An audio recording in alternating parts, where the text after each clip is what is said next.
परमात्म को वीत राग भगवंत नमन गुरु नमन गुरु जननी जनक धर्म संग श्रुत संत रहे सदा जयवंत। हे उपकार अनंत हे उपकार अनंत हे उपकार अनंत। अनंत उपकारी शासनेश प्रभु महावीर को वंदन करने के पश्चात साधना मार्ग पर आगे बढ़ाने वाले पूज्य गुरु भगवंतों के चरणों में आस्था से श्रद्धा से नमन बंदन। भविष्य को सुखद कैसे बनाएं? भविष्य हमारा सुखद है या नहीं है, सबसे पहले तो भीतर में इसकी चिंता चलती ही रहती है। हमारा भविष्य कैसे होगा ये जानने की उत्सुकता भी बनी रहती है। क्या हुआ कि जब द्वारिका नगरी में बहुत हो रहे थे तो श्री कृष्ण जी के मन में आया ये द्वारिका नगरी रहेगी या नहीं रहेगी। तो वो गए, उन्होंने पृच्छा की ये द्वारिका नगरी का विनाश कैसे होगा। क्या आज तक हम में से किसी ने एक प्रश्न पूछा है कि हमारा विनाश कैसे होगा? कोई नहीं पूछता। हमारी उन्नति कैसे होगी ये सब पूछते हैं, पर विनाश कैसे होगा ये कोई नहीं पूछता। हम भविष्य को सुखद बनाने के लिए कितनी पृच्छा करना चाहते हैं, कितना जानना चाहते हैं, पर वो भविष्य सुखद बनेगा कैसे, कैसे बनेगा, उस पर हमको गौर करना ही पड़ेगा। भगवान ने रास्ता बता दिया, बहुत सीधा रास्ता बताया, बहुत सरल रास्ता बताया। यदि हम उस रास्ते पर चलेंगे तो हमारा भविष्य सिक्योर अपने आप हो जाएगा। आज हम क्या सोचते हैं कि पैसा है तो पैसा बैंक में जमा करवा देते हैं ताकि वो भविष्य में हमारे काम में आएगा और हमारा भविष्य सुखद रहेगा। पर भरोसा है क्या वो बैंक में सुरक्षित ही रहेगा? जब वहां सुरक्षा नहीं है तो फिर हमने उस स्थान को सुरक्षित मानकर अपने भविष्य को सुरक्षित मान लिया, पर हमारा भविष्य सुखद कैसे बनेगा? तो उसके लिए भगवान फरमाते हैं जिसने अपने वर्तमान को जान लिया, जिसने अपने वर्तमान को साध लिया और जिसने अपने वर्तमान को सुधार लिया, उसका भविष्य निश्चित रूप से सुखद है। भूतकाल का प्रतिक्रमण, वर्तमान की सामायिक और भविष्य के प्रत्याख्यान की बात भगवान ने कही है। पर क्या भूतकाल का प्रतिक्रमण भूतकाल में ही होगा और भविष्य के प्रत्याख्यान क्या भविष्य में जाकर के होंगे? ऐसा नहीं है। भूतकाल का प्रतिक्रमण भी वर्तमान में होने वाला है, वर्तमान की सामायिक वर्तमान में होने वाली है और भविष्य के प्रत्याख्यान भी वर्तमान में ही होने वाले। बात यह है भले ही वो भूतकाल का प्रतिक्रमण है पर होगा तो वर्तमान में ही। भविष्य के लिए सुरक्षा है, प्रत्याख्यान सुरक्षा रूप है, पर वो भी होगा वर्तमान में ही। उसके लिए भविष्य की कल्पना और कामना नहीं कर सकते। वर्तमान में जीना आ जाएगा तो जीवन हमारा यानी भविष्य हमारा सुखद हो ही जाएगा। अब हम वर्तमान में कितना जीते हैं, हम अपने आप को देखें, अपना निरीक्षण करें कि हम वर्तमान में जीते हैं या नहीं जीते हैं। हमारी अधिकांश सोच केवल भविष्य को लेकर के ही होती है। यदि ऐसा हो गया तो, अरे कहीं ऐसा हो गया तो, अरे ऐसा होना चाहिए, अरे ऐसा नहीं होना चाहिए।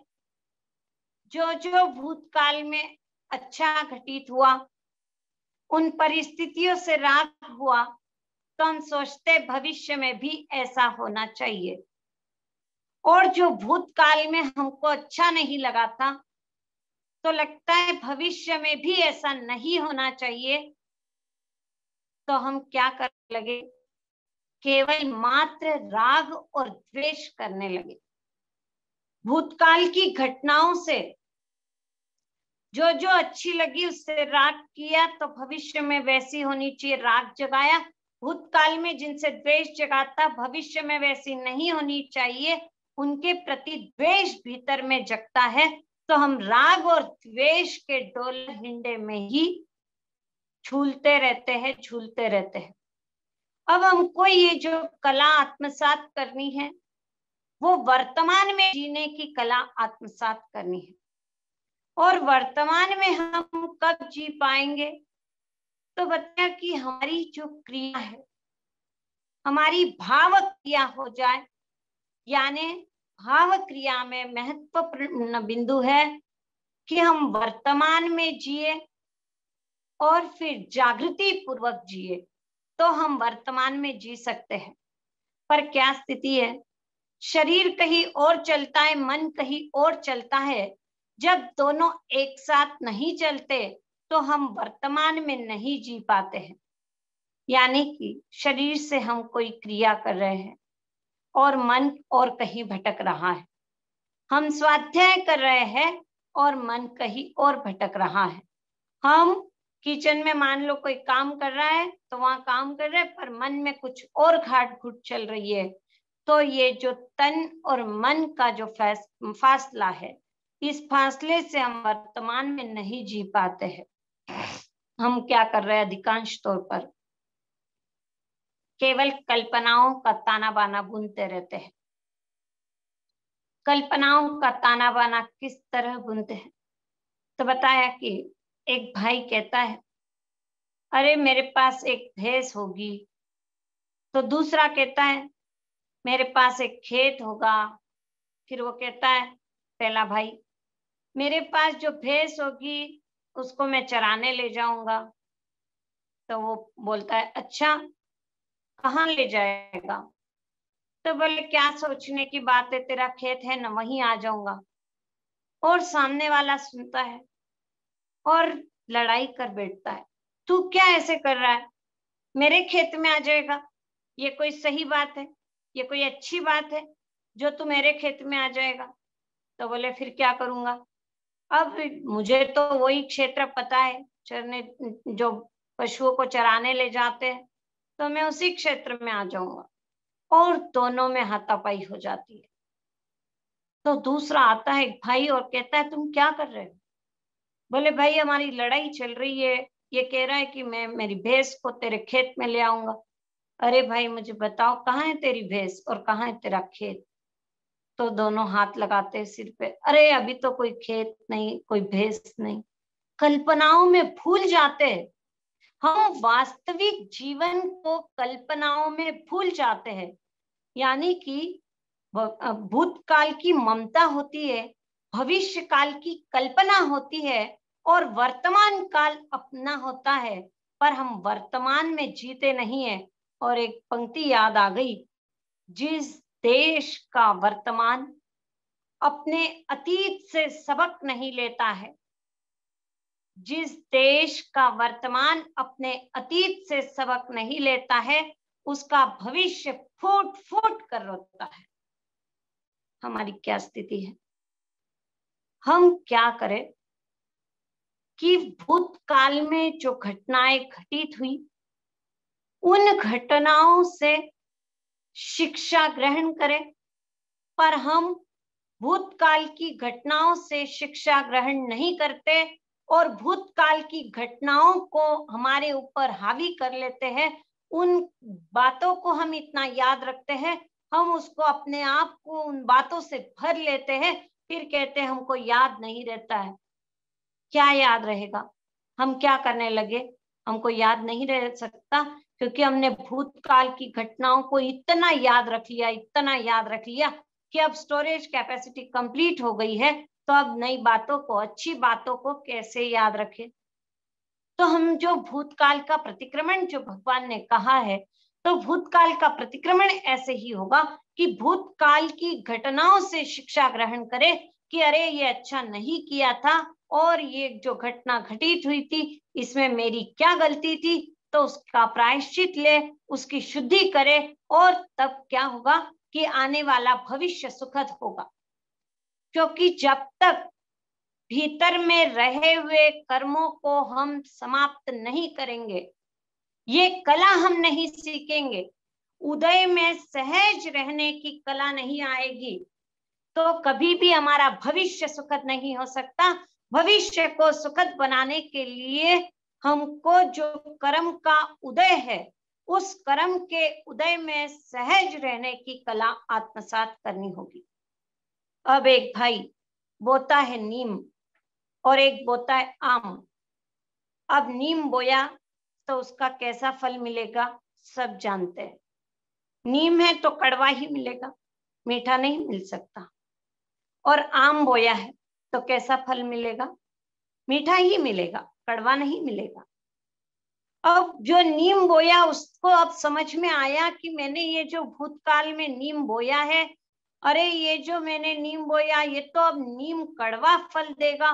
तो वो वर्तमान में जाता है नीम के पेड़ के पास और कहता है, अरे नीम देवता मेरी गलती हो गई, अब आप मीठे फल देना। खूब प्रार्थना करता है, खूब प्रार्थना करता है।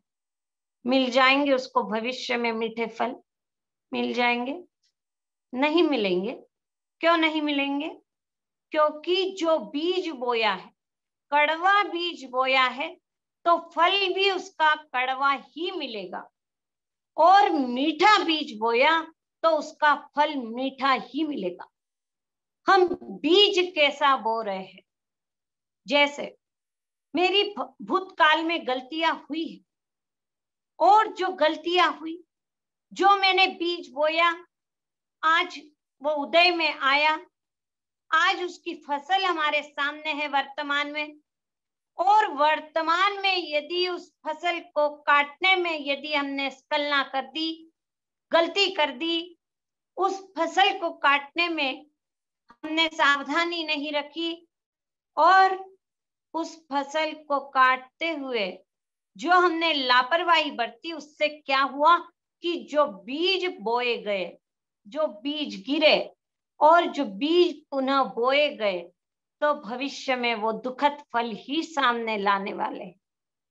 जो हमने भूतकाल में गलती की थी, अब जो उदय में आ रही, यानी कि वर्तमान की हर परिस्थिति मेरे कर्म का उदय है। वर्तमान की हर परिस्थिति मेरे ही कर्मों का उदय है, और यदि इस उदय को समता से सहन कर लिया जाएगा तो निश्चित रूप से आने वाला भविष्य हमारा सुखद होगा। वर्तमान सही होगा तो भविष्य सही होगा।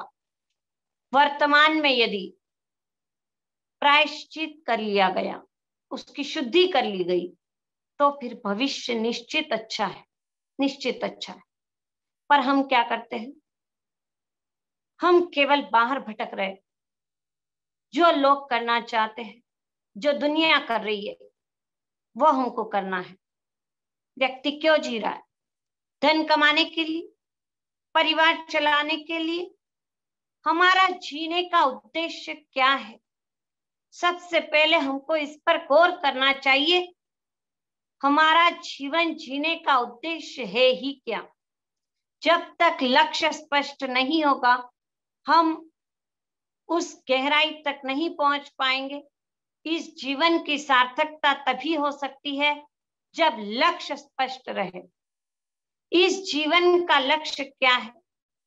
इस जीवन का लक्ष्य सुना सुनाया नहीं, सबकी अनुभूति एक ही है। सुख चाहिए, दुख नहीं चाहिए। सबकी अनुभूति, सबके अंतर की आवाज एक ही है, सुख चाहिए, सुख चाहिए, सुख चाहिए। तो उस सुख को पाने के लिए हमको ये अभ्यास करना होगा।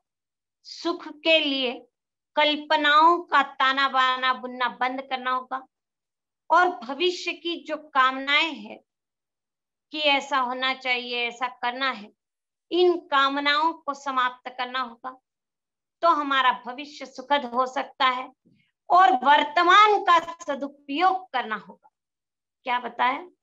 कल्पनाओं से ऊपर उठे, कामनाओं को समाप्त करें और हमको जो वर्तमान में जीने की कला आ जाए, उसके लिए जो प्रयास करना है, वो सबसे मुख्य प्रयास यही है कि कर्म संस्कारों को समाप्त करते आ जाए, भविष्य के लिए वर्तमान में जीना आ जाए और जो वर्तमान है उसमें उसका सदुपयोग जो करना है, यानी कि जो भी परिस्थिति हमारे कर्म के कारण वो हमारे सामने आई है, उस परिस्थिति का हम सदुपयोग करें। उस परिस्थिति का सदुपयोग कैसे हो सकता है? तो उस परिस्थिति में जो भी स्थिति सामने है, जो भी जिसका दायित्व है, जो जिसका कर्तव्य है, उस पर दृष्टि रखते हुए पवित्र भाव से वो कार्य कर दिया जाए। पवित्र भाव से। मान लो किसी की जिम्मेदारी है कि किचन में काम करना है सुबह से शाम तक, मान लो रोटी बनाना है, यानी सबका ध्यान रखना है।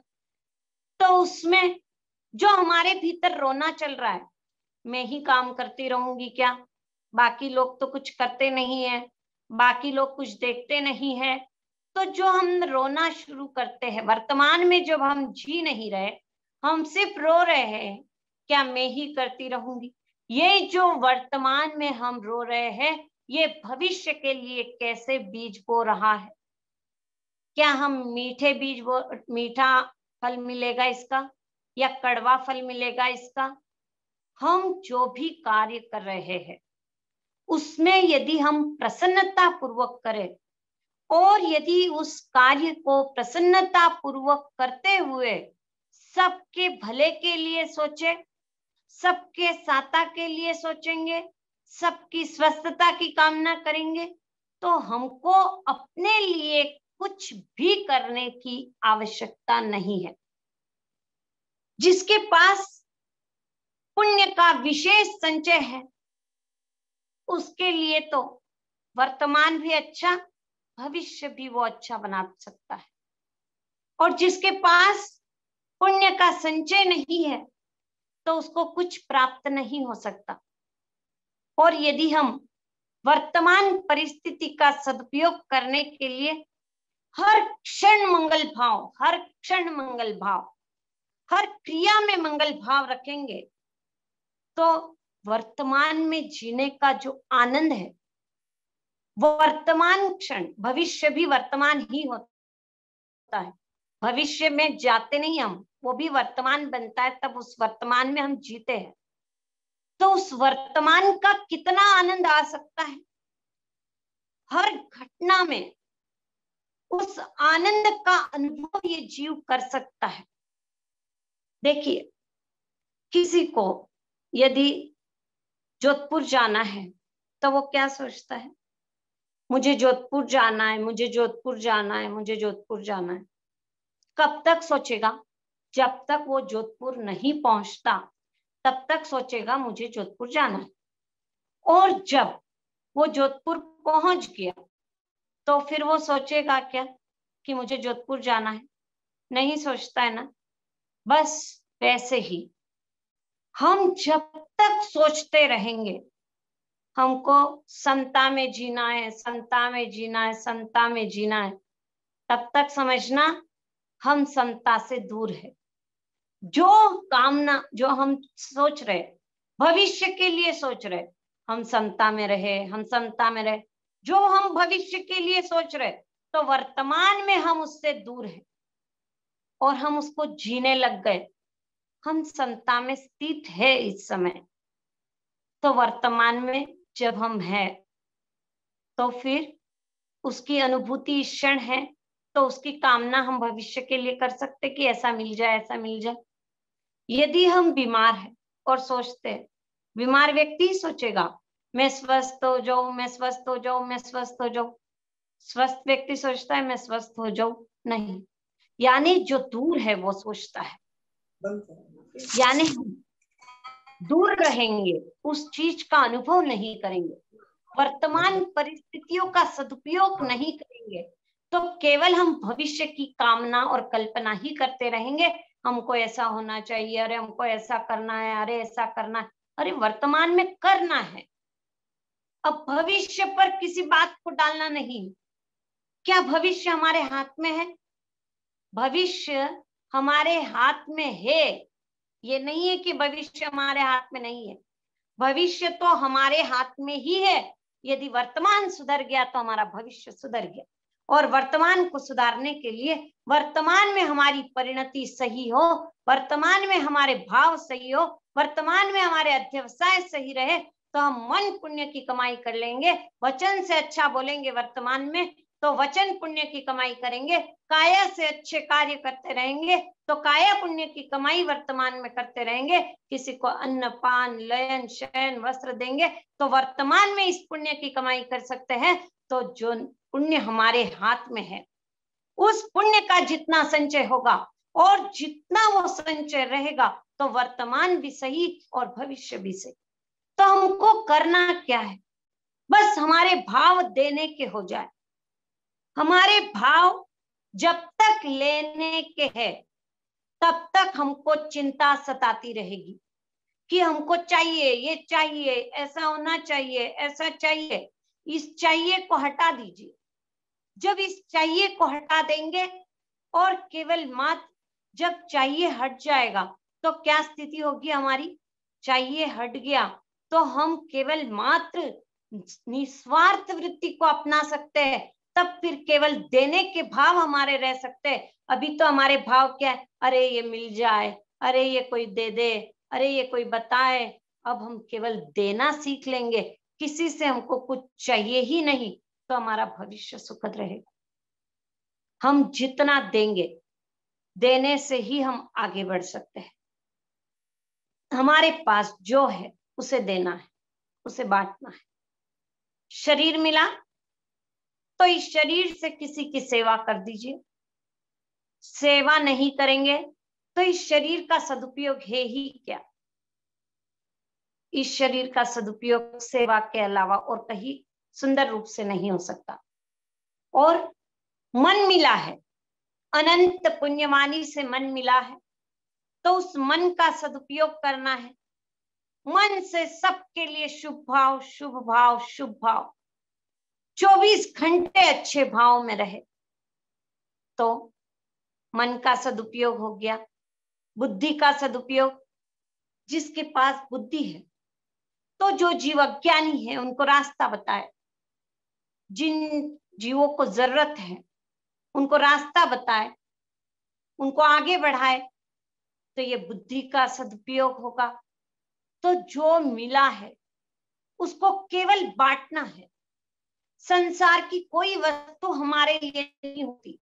संसार की कितनी भी वस्तुएं हमने इकट्ठी कर ली, चाहे धन दौलत कितना ही इकट्ठा कर लिया, पर इस धरा का, इस धरा पर सब धरा रह जाएगा। और जो चीज मिली है उसका सदुपयोग कर दिया।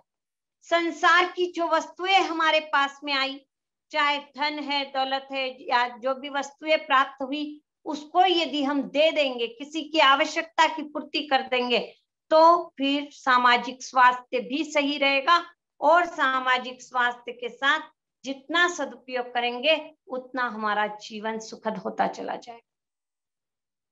देखिए, बहुत ही शरीर, ये जो शरीर है, इससे बहुत सारी चीजें हमको सीखने मिलती है। कैसे सीखने मिलती है? तो देखिए, शरीर में रक्त संचरण हो रहा है, जो ब्लड सर्कुलेशन हो रहा है। ब्लड सर्कुलेशन यदि केवल मात्र एक हाथ में होता है और दूसरे हाथ में नहीं हो रहा है, तो क्या स्थिति बनेगी हमारी? दूसरे हाथ में दर्द रहने लग जाएगा। पूरे शरीर में यदि ब्लड सर्कुलेशन नहीं हो रहा है, कहीं हो रहा है कहीं नहीं हो रहा है, तो ब्लड के थक्के जम जाएंगे। तो वो व्यक्ति स्वस्थ रह सकता है क्या? नहीं रह सकता। बस उसी प्रकार समाज भी एक शरीर की तरह समझे, और यदि ये धन दौलत वस्तुएं केवल एक ही जगह रह जाएगी, तो क्या समाज का स्वास्थ्य सही रह सकता है? समाज का स्वास्थ्य सही नहीं रह सकता। और जब समाज का स्वास्थ्य सही नहीं रहेगा, तो हम जिस समाज में रहते हैं उससे हमको कुछ प्राप्त हो सकता है? तो सामाजिक स्वास्थ्य सही रहने के लिए आवश्यक है कि हम जो कुछ मिला है उसको बांटे। बस हमको ये बांटने की कला आ जाए, फिर हमको वर्तमान में जो जीने का आनंद आ जाएगा। हम उस आनंद की कल्पना भी नहीं कर सकते, सोच भी नहीं सकते कितना आनंद है। और जब देने का भाव होता है तो सबको सब कुछ मिल जाता है। एक उदाहरण से समझे कि एक टीचर ने कहा कि 50 बच्चे थे, 50 बच्चों को बलून दे दिए और कहा कि इस बलून को फुलाइए और उस पर अपना नाम लिख करके रूम में छोड़ दीजिए। और फिर उसके पश्चात टीचर ने 2 मिनट का समय दिया, सब बच्चों को अंदर भेजा और कहा कि अब अपने अपने बलून वापस ले आइए। तो सब बच्चे अपना बलून ढूंढने लगे, पर किसी को अपना बलून नहीं मिला। 2 मिनट की बेल बज गई, सब बच्चे बाहर आए। टीचर ने कहा कि क्या हो गया, बलून नहीं मिले? नहीं टीचर, 2 मिनट में हम बलून ढूंढ नहीं पाए। ठीक है, चलो अब जाइए और ऐसा कीजिए कि बलून जिसके हाथ में जो बलून आए उस पर जिसका नाम लिखा है वो बलून उस बच्चे को दे दीजिए। ठीक है, गए अंदर और जिसके हाथ में जो बलून आया उसका नाम पुकारा, उसको दे दिया। सब बेल बजी, 2 मिनट के पहले ही सब बच्चे बाहर निकल गए थे। टीचर ने कहा कि क्या हुआ, सबको अपने बलून मिल गए? जी टीचर, मिल गए। कैसे? पहली बार तो नहीं मिले थे, दूसरी बार मिल गए। क्या बात है? तो बताया कि पहली बार क्यों नहीं मिले और दूसरी बार क्यों मिल गए। पहली बार सबके भाव क्या थे? लेना है, लेना है, मुझे मेरा बलून चाहिए। दूसरी बार जो भाव थे वो ये थे, देना है। क्या भाव थे? देना है, देना है। और जब ऐसे देने के भाव आ गए तो सबको सब मिल गया। लेने के भाव थे तो किसी को कुछ नहीं मिला, और देने का भाव आ गया तो सबको सब कुछ मिल गया। तो हमको ये हमारी वृत्ति बनानी है कि हमारे भीतर केवल देने का भाव आ जाए, केवल देने का भाव आ जाए। देखिए कि जब तक हमारी प्रवृत्ति नहीं बदलती, हमारी वृत्ति नहीं बदल सकती। और प्रवृत्ति 3 से होती है, मन वचन और काया से होती है। और प्रवृत्ति बदलेगी तो हमारे भीतर की वृत्ति बदल सकती है। प्रवृत्ति क्या होनी चाहिए?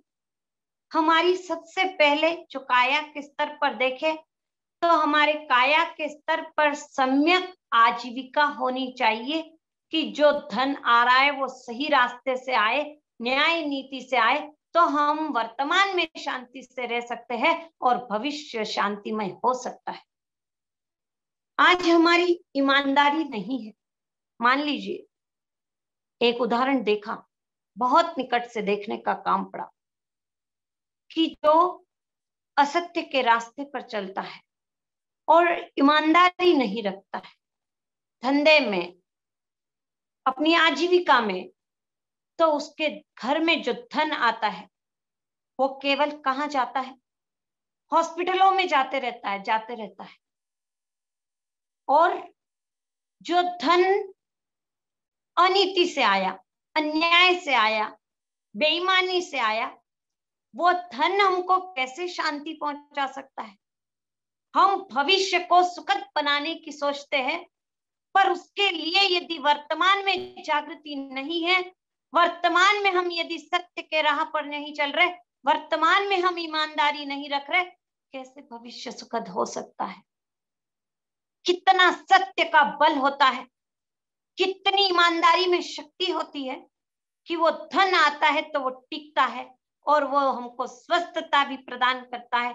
शरीर स्वस्थ रहता है, मन स्वस्थ रहता है, और जब तन और मन स्वस्थ है तो हम आगे कुछ कार्य कर पाते हैं।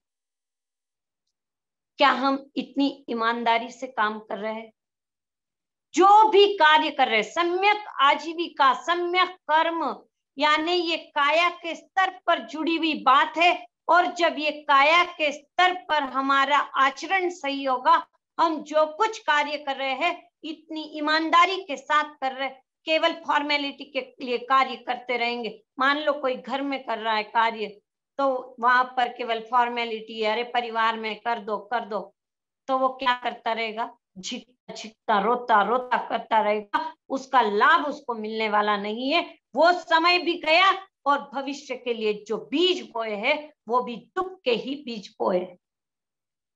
तो हर स्थिति में प्रसन्न रहने की कला वर्तमान में आ जाए, वर्तमान में जीना सीखे, तो जो आजीविका होगी वो सम्यक रहेगी, और जो कर्म रहेगा हमारा वो भी सम्यक रूप से होगा। तो फिर हमारी वृत्ति पलट सकती है कि प्रवृत्ति बदलेगी तो वृत्ति बदलेगी। प्रवृत्ति सही नहीं है, भीतर के परिणाम कभी शुभ नहीं रह सकते, अध्यवसाय हमारे कभी प्रशस्त नहीं रह सकते, हमारी लेशा कभी शुभ नहीं हो सकती। क्या हम ज्ञान की प्राप्ति कर सकते हैं? और जो अज्ञानी है उसका क्या भविष्य? जो अज्ञानी है वो तो केवल दुरुपयोग ही करने वाला है। जो भविष्य वर्तमान के रूप में आने वाला है उसका वो दुरुपयोग ही तो करेगा। जिसको सम्यक समझ नहीं, हमको क्या करना चाहिए, कैसे प्रवृत्ति करनी चाहिए, इसका ज्ञान नहीं है, इसका अभ्यास नहीं है, इसकी जानकारी नहीं है, वर्तमान में भी उसका सदुपयोग नहीं कर रहा है, जो मिला उसका सदुपयोग नहीं कर रहा है, तो भविष्य में हमको क्या प्राप्त होने वाला है? वर्तमान में जो मिला है उसका सदुपयोग करने की जो जिम्मेदारी हम पर है, तो उससे क्या होगा कि पहले के पुण्य से जो साधन सामग्री मिली और उसका सदुपयोग किया, तो वापिस पुण्य को हमने बढ़ाया है। और यदि हमने पुण्य को नहीं बढ़ाया, पहले की साधन सामग्री प्राप्त हुई थी अनंत पुण्य से, और उसका दुरुपयोग करते गए, अरे कान मिलाए, चलो यार पिक्चर के गीत सुनते, अश्लील गीत सुनते, आंखों से अश्लील चित्र देख रहे, क्या हम दुरुपयोग करेंगे तो क्या हमारा भविष्य अच्छा रह सकता है? जो अनंत पुण्यवाणी से मिला है, भूतकाल में हमने कुछ ऐसा किया था, पांचों इंद्रियों की परिपूर्णता मिली, और आज इन पांचों इंद्रियों का यदि सदुपयोग नहीं होगा तो फिर आने वाला भविष्य कितना दुखद होगा। कभी सोचा हमने कि जो इंद्रिया प्राप्त हुई है, ये पांचों इंद्रियों की परिपूर्णता होना बहुत बड़ी पुण्यवाणी है।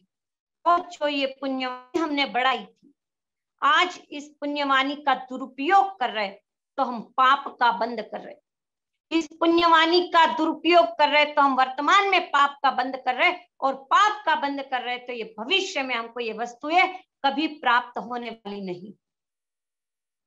जो कुछ मिल रहा है पुण्य से मिला, और आगे जो मिलेगा पुण्य से मिलेगा, तो पुण्य को बढ़ाने का दायित्व हम पर है।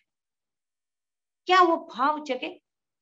आंखों का दुरुपयोग हो रहा है, रूप दृश्य देखने में, इधर उधर के दृश्य देख करके अपने आप को राजी करने में, खराब दृश्य देखने में। कभी हमने इसका सदुपयोग किया कि हम इससे स्वाध्याय करें, इससे अरे दीन दुखी दिखाई दे रहे तो उनकी सेवा के लिए इसका उपयोग किया। नाक है तो अरे कितनी बढ़िया गंध है, अरे कितनी बढ़िया गंध है, अरे कितनी बदबू है, केवल उसका दुरुपयोग करते रहे। और रसनेन्द्रिय के पीछे तो न जाने कितना दुरुपयोग किया, कितना समय खोया, इतनी तो वस्तुएं बनाई और उसमें समय तो खोया, और उसकी सराहना कर करके हम उसका दुरुपयोग कर रहे। रसनेन्द्रिय को वश में नहीं करेंगे तो संवर घटित नहीं होगा, और जब हम इन पांचों इंद्रियों को वश में करेंगे नहीं तो दुरुपयोग ही तो करेंगे। और जब तक रसनेन्द्रिय को वश में नहीं करेंगे तो चारों इंद्रियां भी वश में आने वाली नहीं है। इसलिए रसनेन्द्रिय को वश में करने की जिम्मेदारी हमारे ऊपर विशेष रूप से रहती है। एक धापी तो चार भूकी, एक भूकी तो चार धापी, यानी कि रसनेन्द्रिय को वश में करना बहुत आवश्यक है। और जब हम इन पांचों इंद्रियों का सदुपयोग करेंगे तो फिर पुण्य का उपार्जन होगा। शरीर मिला, स्पर्शनेन्द्रिय, तो उसका सदुपयोग क्या हो सकता है? विचार करें, क्या इसका सदुपयोग हो सकता है? तो हम किसी को भी जो स्पर्श कर रहे तो हमारे भाव कैसे है? स्पर्श यानी वहां पर हमको ये जागृति रखनी है कि कहीं अब्रह्म का सेवन नहीं हो जाए। तो ब्रह्मचर्य का पूर्ण पालन करेंगे तो हमारा जो नियंत्रण बढ़ेगा। तो सारी इंद्रियों पर विशेष रूप से नियंत्रण करना है तो ब्रह्मचर्य का पालन भी विशेष आवश्यक है। तो इस तरह से हम आश्रव को रोकेंगे, संवर को साधेंगे और हर क्रिया के प्रति सजग हो जाएंगे तो भविष्य सुखद हो सकता है। हर क्रिया के प्रति सजग होना है।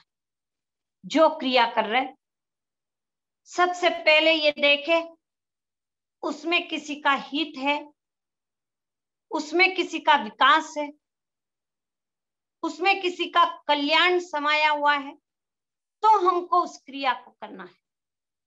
यदि किसी क्रिया में किसी का हित नहीं है, ह्रास हो रहा है, विनाश हो रहा है, तो हमको उस क्रिया को नहीं करना है।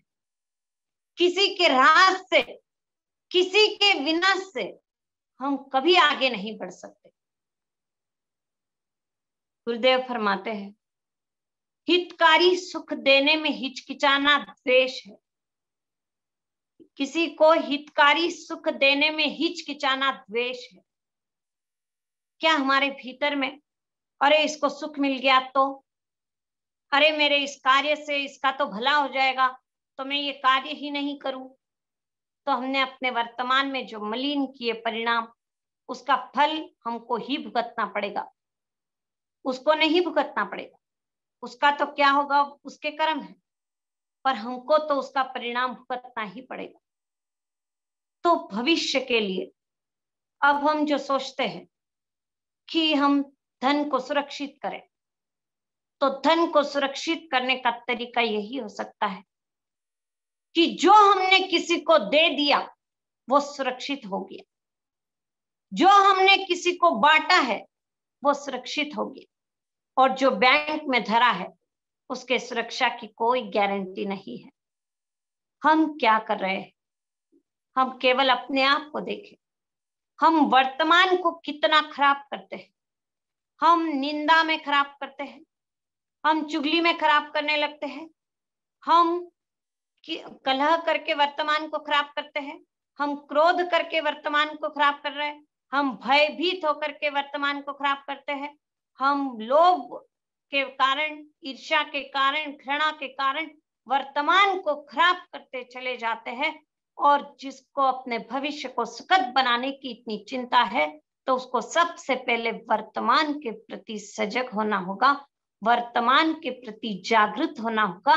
भगवान महावीर के लिए आचार्यांग में फरमाया वो वर्तमान के प्रति सर्वात्मना समर्पित हो गए थे, और वर्तमान के प्रति जो सर्वात्मना समर्पित हो जाते हैं वे अपने आत्मा की अनुभूति कर लेते हैं। यानी जो आत्मा की अनुभूति कर लेता है फिर वो संवर निर्जरा की कमाई कर लेता है, और जब संवर निर्जरा की कमाई कर लेता है तो फिर भविष्य की चिंता उसे कभी सताती ही नहीं है। आज हम क्या करते हैं, वर्तमान में जीना हम भूल गए, वर्तमान में जीना हमको आया ही नहीं।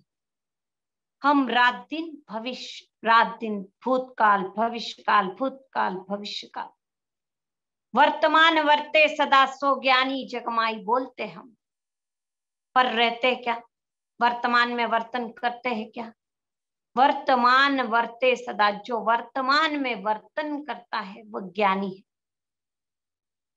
पर क्या फिर हम भविष्य के लिए, अब जो हमने ये क्लास अरेंज की, मान लो युवती मंडल वालों ने, तो इन्होंने क्या किया, भविष्य को सुखद बनाए क्लास भी जो अरेंज की, उसके पीछे भी जो भविष्य की कल्पना थी, यानी ये सूचना आपको मान लो 2 दिन 4 दिन पहले मिल गई, तो इन्होंने भी तो भविष्य की कल्पना की, तो हम करें तो क्या बाधा।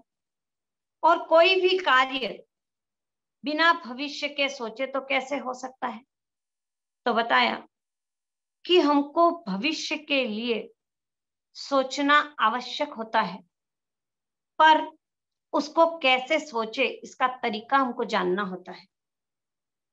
हम 24 घंटे में से जब तक जग रहे हैं, 12 घंटे 14 घंटे जितना भी जगते हैं, उसमें यही प्रयास करते हैं कि कल क्या करेंगे, फिर थोड़ी देर और कुछ चिंतन चलता है, फिर थोड़ी देर बाद अरे ऐसा भी कर सकते, अरे ऐसा कर लेंगे, फिर 2 घंटे बीते नहीं, फिर और कुछ आता है। तो हमको भविष्य की जो प्लानिंग करनी है, वर्तमान में सजग होकर यदि हम भविष्य की प्लानिंग करेंगे तो फिर वो भविष्य की प्लानिंग भी हम सही ढंग से कर पाएंगे, और हम वर्तमान में जीने का महत्व भी समझ पाएंगे।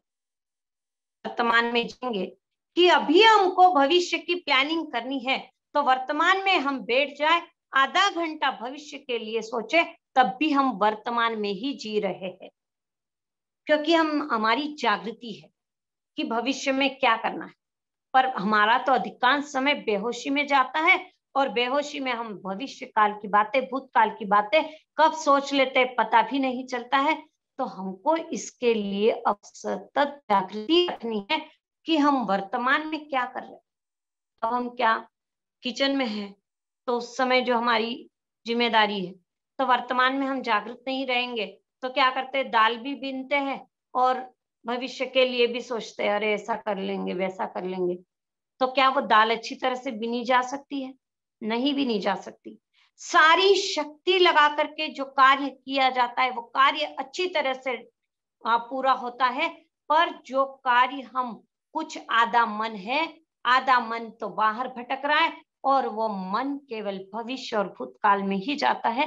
तो यदि हमको वर्तमान में जीना आ गया तो हम हर कार्य को सुंदर रीति से पूरा कर पाएंगे। कोई भी कार्य है तो कार्य करते समय जब वो पूरा हम उसको जो शक्ति पूरी लगानी चाहिए, जो पूरा सामर्थ्य लगाना चाहिए, वो क्या हम लगाते हैं? यदि हमारा मन आधा दूधा है तो पूरी शक्ति लगी ही नहीं। स्वाध्याय भी कर रहे, थोड़ा मन भी भटक रहा है, मेरा नाम कैसे हो, मेरे को सब लोग कैसे पहचाने, अरे सबको पता चलना चाहिए मैंने इतनी स्वाध्याय कर ली। कहाँ मन जा रहा है? भविष्य में जा रहा है, भूतकाल में जा रहा है, कुछ और सोचने में जा रहा है। तो हम वर्तमान में नहीं जिएंगे तो उस स्वाध्याय का जो रसास्वादन करना चाहिए, जो पूरी शक्ति लगा करके कार्य करना चाहिए, पवित्र भाव से करना चाहिए, क्या वो कार्य हो सकता है? देखिए, मन हमारा कहाँ जाता है? हम जिसको चाहते हैं वही हमारा मन जाता है। सपने भी वही आते जो हमारा मन चाहता है। क्या वैसे सपने आते कि मैं नॉनवेज खाऊं, या खा रहा हो, किसी को नहीं आता। किसी को ऐसा सपना आया कि मैं गटर का पानी पी रहा हूं, जिसको हम अच्छा नहीं मानते उसका सपना भी हमको नहीं आता है। तो फिर जो हमारे भीतर में है, जो भीतर में दबा हुआ है, वो संस्कार जो उखड़ कर आ रहा है, तो हमको अब ये कार्य प्रारंभ करना होगा कि हम संकल्प विकल्पों में अधिक नहीं उलझे। आज हम संकल्प विकल्पों में बहुत अधिक उलझे हुए हैं, इसलिए हमारा मन नहीं टिका। उसको संकल्प विकल्प में इतना रस आता है, इतना रस आता है कि और कोई बात अच्छी नहीं लगती, रात दिन सोचना अच्छा लगता है। तो ये सोचते सोचते हम क्या कर रहे हैं, वर्तमान में नहीं जी पा रहे, और वर्तमान में नहीं जिएंगे तब तक हम लक्ष्य को प्राप्त कर ही नहीं सकते। जो भीतर की आवाज है, जो अंदर की आवाज है, उस आवाज को यदि सुनना है तो फिर भीतर से सब कुछ पता चलता है। भीतर में इतना ज्ञान है, पर उस ज्ञान का अनुभव नहीं हो रहा, वहां तक हम सुन नहीं पा रहे, उस भीतर के ज्ञान को भी हम सुन नहीं पा रहे, क्योंकि हम केवल भविष्य भविष्य भविष्य को लेकर के बैठे हैं, उसकी चिंताओं को लेकर के बैठे हैं। इस चिंता को अब समाप्त कर देना चाहिए। भविष्य में क्या होगा, क्योंकि हमको ये पता नहीं है हमारा आयुष्य बल प्राण कितना है, हम कब तक रहेंगे, क्या करेंगे। तो यदि हमने वर्तमान को सुधार लिया तो भविष्य चाहे कहीं पर भी हो, चाहे इस भाव में हो, चाहे हम चले भी जाए, तो भी फिर वहां पर भी सोचने की हमको जरूरत नहीं रहेगी। हमारा भविष्य चाहे इस भाव में हो, चाहे हम पर भाव में हो, तो वहां पर भी हमारा भविष्य सिक्योर रहेगा। और वो भविष्य सिक्योर तभी रहेगा जब हम वर्तमान में शुभ भावों में रहेंगे, शुभ भावों का अनुभव करेंगे। हर परिस्थिति में शुभ भाव बनाए रखने का अब हमको एक अभ्यास प्रारंभ करना है। हर परिस्थिति में शुभ भाव, मंगल भाव, जो कार्य किया जा रहा है, चाहे बच्चों का कार्य कर रहे तो उनके हित के लिए सोचे तो सही, इनका हित हो। हम उनके सुख के लिए जरूर सोचते हैं, इनको सुख मिले, पर सुख के पहले उनका हित सोचना है। अब उसको सुख तो मिलेगा आइसक्रीम खाने से, पर उसको जुकाम हो जाएगा, तो उसका हित है क्या उसमें? नहीं है ना। हम उसके सुख के लिए सोचते हैं, पर उसके पहले हित के लिए सोचना प्रारंभ करें। हितकारी सुख देने में कोई बाधा नहीं है। यदि हित है और उसका सुख भी है उसमें, तो कोई बाधा नहीं है। पर केवल सुख ही है और हित नहीं समाया है, तो वैसा सुख हमको नहीं देना। और जब हमारे भीतर में ऐसे भाव आएंगे हर व्यक्ति के प्रति, हर परिस्थिति के प्रति, तो फिर क्या स्थिति रहेगी? सुनते हुए भी जब इतना आनंद होता है कि शुभ भाव में रमण करना है, तो जिएंगे तो उसका आनंद कैसा होगा? तो उसके लिए कौन प्रयास करेगा, कौन पुरुषार्थ करेगा? हमको स्वयं को ही तो पुरुषार्थ करना होगा, हमको स्वयं को ही ये प्रयास करना होगा। देखिए, हम चाहते हैं वैसी परिस्थिति होती नहीं, हम चाहते सब कुछ वैसा होता नहीं, जो होता है वो हमको भाता नहीं, और जो भाता है वो रहता नहीं। तो फिर हम चाहना ही क्यों करें? जो होता है, जो हो रहा है, उसमें हम प्रसन्न रहने की कला क्यों ना सीख लें? जो हो रहा है उसमें प्रसन्न, तो वर्तमान प्रसन्न, तो भविष्य में हम प्रसन्न ही रहेंगे, क्योंकि भविष्य वर्तमान का ही रूप लेकर के आता है। तो हमको ये प्रसन्न रहने की कला, ये नहीं कि अब हमको प्रसन्न रहना, अभी उसको जीना है, उसको जीना प्रारंभ करते। और जब उसको जिएंगे, कितना आनंद है भीतर में अनंत सुख है। आज हम कहाँ उलझ गए कि अरे कोई हमको सुख देगा, पैसा सुख देगा, वस्तु सुख देगी, व्यक्ति सुख देगा। अरे सुख भीतर में है, कहीं जाना नहीं है। 24 कैरेट का सोना लाद करके एक बहन जाती है और दर दर पे जाकर के भीख मांगती है, दे दो मुझे खाने के लिए, दे दो। क्या कहेंगे लोग उसे? 24 कैरेट का असली सोना, और ये भीख मांग रही। इसको समझदारी नहीं है, इसको ज्ञान नहीं है, इसको ये पता नहीं है कि इसके पास कितना साधन, कितनी साधन सामग्री है। इस बहन को पता नहीं है और ये भीख मांग रही, अज्ञानी है। हम क्या है? कभी हम सोचे हम भी 24 कैरेट का असली सोना हमारे भीतर में है, अनंत सुख हमारे भीतर में है, और पुद्गलों से जाकर सुख की याचना कर रहे हैं। अरे मुझे सुख दे दो, अरे मुझे सुख दे दो, अरे मुझे सुख दे दो, अरे ये धन मुझे सुख दे देगा, अरे ये वस्तु मुझे सुख दे देगी, अरे ये व्यक्ति मुझे सुख दे देगा। उस बहन पर तो हमको हंसी आई, 24 कैरेट का असली सोना लाद कर घूम रही है, भटक रही है, दर दर की ठोकर खा रही है, भूखी है, प्यासी है। हम क्या कर, हम भी वैसे ही भूखे प्यासे, पर कब तक ऐसे भूखे प्यासे रहेंगे?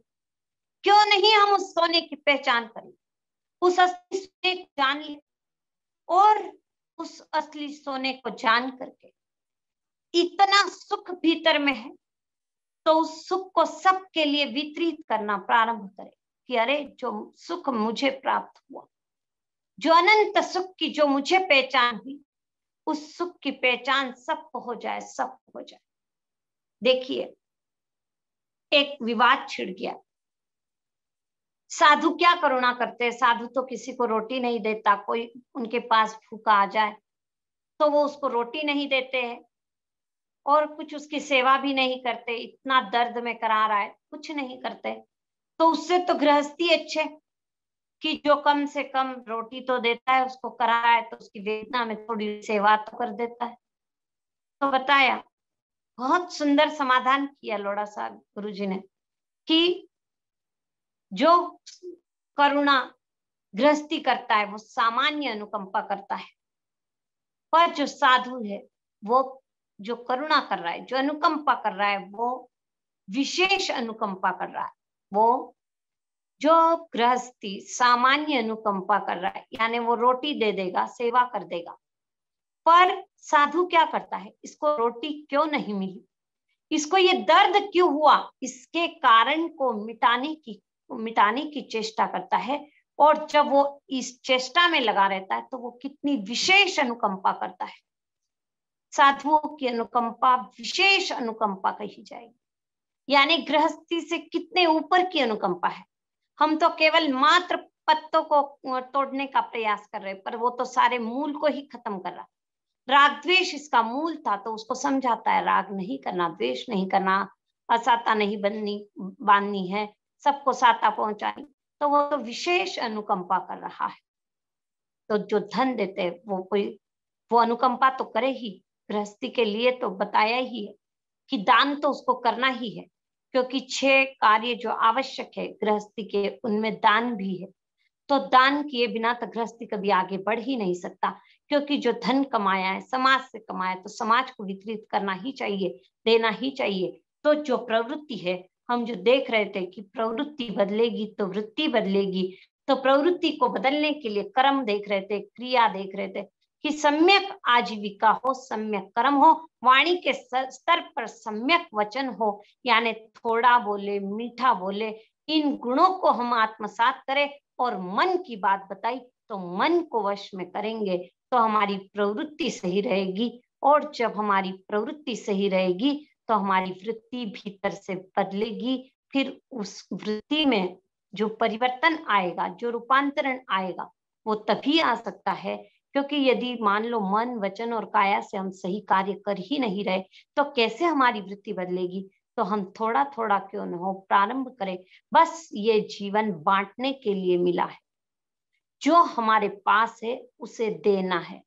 तो हमने जो दिया वो हमारे लिए सुरक्षित हो गया और वो हमारे भविष्य के लिए उपयोगी हो गया। पर भविष्य की कोई कल्पना नहीं करनी है, कोई कामना नहीं करनी है, क्योंकि जब तक हम भविष्य की कल्पना कामना में डूबे रहेंगे तो भविष्य आएगा और कभी ऐसा समय नहीं आएगा कि हम सिद्ध अवस्था को प्राप्त करें। सिद्ध अवस्था को प्राप्त करना है तो इसी क्षण हमको ये प्रारंभ करना होगा कि भविष्य की कोई कल्पना ही नहीं करे, क्योंकि हमको भविष्य की चाहना ही क्यों करनी है, भविष्य हमको क्यों चाहिए। सबसे पहले तो यहाँ भी प्रश्न खड़ा होगा, भविष्य हमको चाहिए ही क्यों। तो हमको अब वो अभ्यास प्रारंभ करना है कि जो जीवन में आनंद दे सके, स्वयं के जीवन में आनंद का अनुभव कर सके, और जो जितने भी लोग निकटस्थ है उनके जीवन में भी हम खुशियां बांट सके। तो ये जीवन की सार्थकता यही होगी। और गुरु भगवंतों की अनंत कृपा बरस रही है। उस कृपा में अवगाहन करते हुए हम अपने परिणामों को शुभ में रखें, अध्यवसायों को प्रशस्त करते चले जाए और लेशाएं हमारी दिन प्रतिदिन विशुद्ध होती जाए। यही शुभकामना, यही मंगल भावना। जय महावीर, जय जिनेन्द्र।